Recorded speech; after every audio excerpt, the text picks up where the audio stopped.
بسم اللہ الرحمن الرحیم۔ السلام علیکم اسٹوڈنٹس، میں امید کرتا ہوں کہ آپ تمام لوگ خیریت سے ہوں گے۔ آپ ہمارا یوٹیوب چینل اور فیس بک پیج دیکھ رہے ہیں۔ ہمارے چینل کو فالو اور سبسکرائب ضرور کیجیے گا۔ اسٹوڈنٹ، اس سے پہلے ہم نے اقتباس نمبر 1 پڑھا تھا، اب ہم اقتباس نمبر 2 پڑھیں گے اور اس کی تشریح کے بارے میں پڑھیں گے۔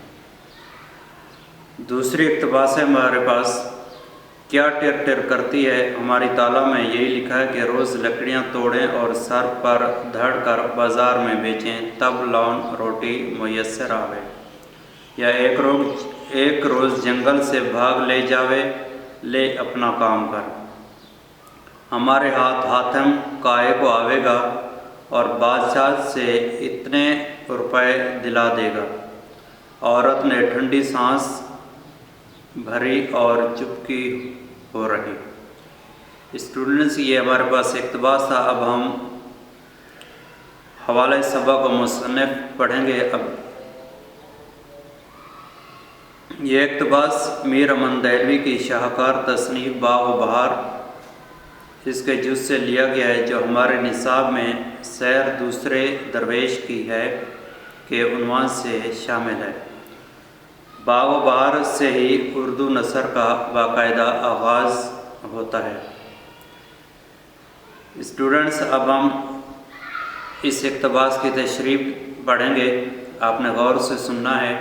اگر ہماری ویڈیو پسند آ جائے تو فالو اور سبسکرائب ضرور کرنا ہے۔ تشریح ہے، دوسرا درویش اپنی درویشی کا قصہ سناتے ہوئے کہتا ہے کہ اسے بہادر اور باہمت لوگوں کے قصے سننے کا بہت شوق تھا۔ ایک روز اسے ایک باعلم شخص نے حاتم طائی کی سخاوت کا قصہ سناتے ہوئے بتایا کہ حاتم طائی اور بادشاہ کے درمیان جب نفرتیں پروان چڑھ گئیں تو حاتم نے جنگ سے بچنے کے لیے اس کی ذاتی عداوت کی وجہ سے کئی لوگوں کی جانیں ضائع ہو جائیں گی، اپنی سلطنت چھوڑ کر جنگل میں پناہ لی۔ تو بادشاہ نے حاتم کو تلاش کرنے والے کے لیے انعام رکھ دیا۔ اتفاق کی بات ہے کہ جس غار میں حاتم چھپا ہوا تھا، وہاں ایک روز ایک بوڑھا اور اس کی بیوی لکڑیاں کاٹنے پہنچ گئیں۔ وہ دونوں نوفل کے اعلان انعام اور اپنی غربت پر گفتگو کرنے لگے، اور بوڑھے کی بیوی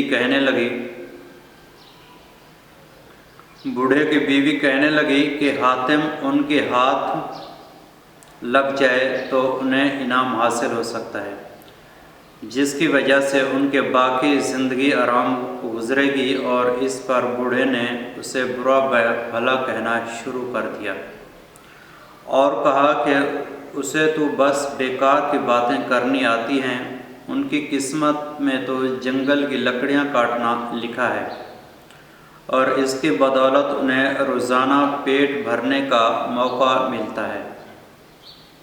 اس نے اپنی بیوی کو کہا، ایسے خیالات دل سے نکال دے اور اپنا کام کر۔ حاتم، جو ان کی گفتگو سن رہا تھا، اور وہ بہت متاثر ہوا، اور اس نے اپنے آپ کو اس بوڑھے اور اس کی بیوی کے حوالے کر دیا تاکہ وہ اسے بادشاہ نوفل کے دربار میں لے جا کر انعام حاصل کر سکیں۔ تو اسٹوڈنٹس، یہ تشریح تھی، آپ نے سنی۔ امید کرتا ہوں کہ آپ کو یہ پسند آئی ہوگی ویڈیو۔ ہمارے چینل کو فالو اور سبسکرائب ضرور کیجیے گا۔